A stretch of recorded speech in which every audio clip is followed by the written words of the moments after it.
You know who's the hardest person to train? Is a guy who's married and is rich, because he doesn't have the same incentive. He's not doing it for girls because he's married and he's already rich. So like now he's got to find some other reason to motivate him. So he's the hardest guy to change. But a broke dude, he can like lean on that. I remember when I was broke, it was like, yo man, at least I'm in shape. You know, shit can be worse. At least I got my health and I'm in shape. It was more motivating. You know, I'm stressed out, money, all this shit. I can go to the gym, calm my mind. It's more difficult when everything else in your life is great.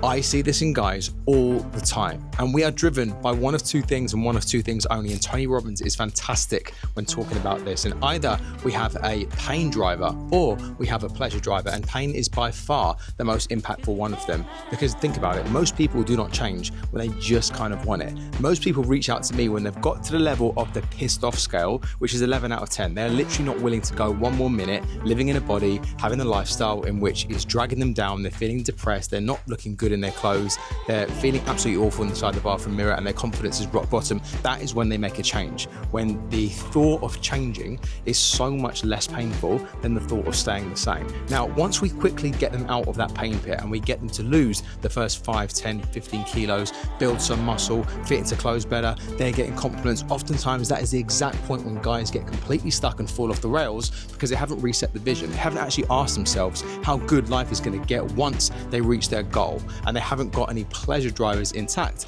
and therefore they just gain and lose the same 5 and 10 kilos and fight the same fight. Now, here are 3 killer questions which you can use to paint the perfect picture if you're on your fat loss journey, but you can't really get past a certain point, and it's because you haven't painted that vision. So take notes, write these down, and give me an answer to them, or at the very least, get yourself an answer to them.